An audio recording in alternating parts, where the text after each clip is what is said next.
the Lone Star has more than held their own so far. Absolutely.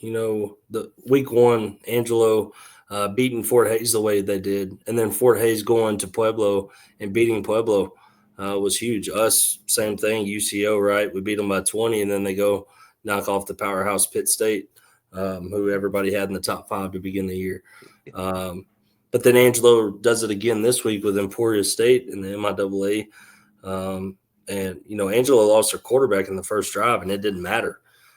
They kept rolling and kept playing to the Angelo standard. So Coach Gersh does a phenomenal job over there. Nobody's talking about WT like they should be. They took Western Colorado to the fourth quarter, and it was a ball game. They took School of Mines to the last minute of the fourth quarter until a safety happened.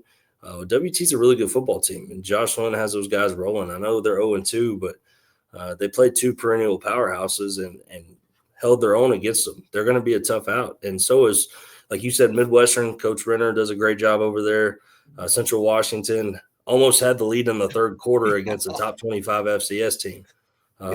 Western Oregon, that coach has been there for over 20 years and beat us last year. And until quarterback injury happened, they were rolling. They were undefeated. So the coaches in this conference, the programs in this conference have really started taking steps to show that the Lone Star is not to be messed with. I think it is a really good conference this year, and I'm excited to see how this season winds up because every single week is a battle, and every single week you can get beat.